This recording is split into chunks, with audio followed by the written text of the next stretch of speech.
Welcome back, everybody. Derrick Soo, your East Oakland advocate.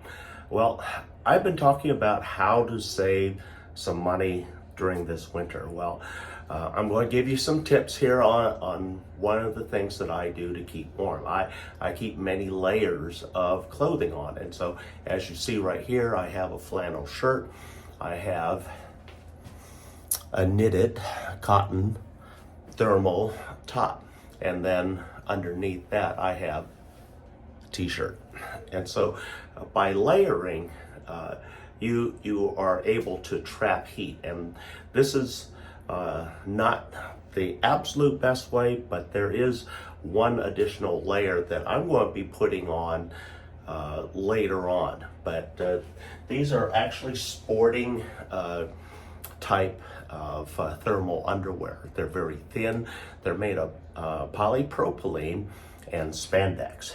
And yet, while it doesn't sound like it could be very warm, it is in fact very warm. And even this is the same type of thing, same type of clothing that one would wear if they were out hunting, hiking, snow skiing, as I did for a number of years. And so see, these are the pants here.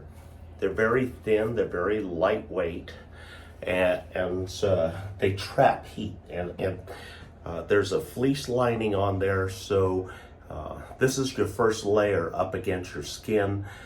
With the exception, I put a t-shirt on for some extra wicking, because I sweat a lot, especially when I'm out doing sports as skiing, or even sitting as still as sturgeon fishing in the bay in the cold of winter. And so I'm going to be talking about sturgeon fishing here in a little bit.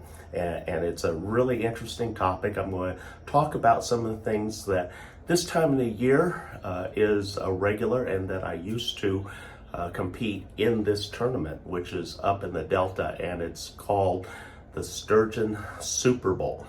And it's played on, or the event is held on Super Bowl weekend. So anyway, back to keeping warm. A lot of times you're sitting out there on the boat, there's cold wind, there's rain. And so while I had a lot of shields and cover on my boat, there are many people that didn't. And so one of the things about having many layers is that if the day warms up, you can remove some layers, but you cannot put any more on that you don't have already on.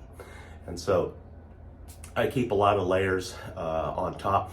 On top of this, I would have perhaps a hoodie and also a waterproof shell on top of that.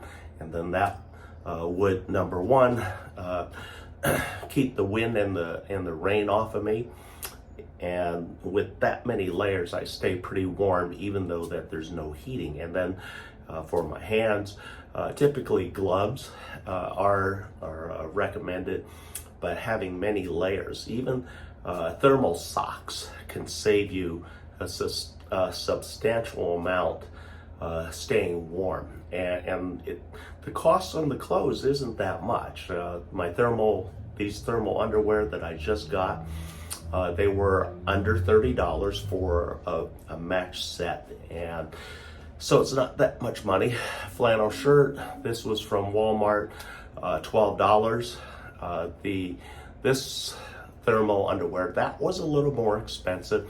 This was about $15. And then a pack of t-shirts, standard white t-shirts at Walmart. I think I paid something like $10 for a dozen, or not even a dozen.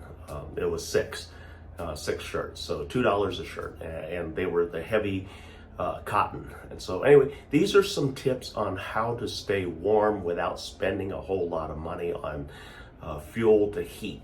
And you want something that wicks the sweat from your body, but you don't want to you don't want it to completely disappear, because that thin layer of moisture from your body into your first layer, the wicking layer, that creates a thermal barrier, so to speak, kind of like if you were a diver, the wetsuit, that thin layer of water and up against your skin, and the transfer of the heat keeps your body warmer. And so it's the same principle, just without water. You're using your own natural perspiration, and so you want wicking where it removes a lot of that perspiration, but not so much that there's no moisture in your first layer, and that's what keeps you warm. So thanks for joining me today. We'll be right back.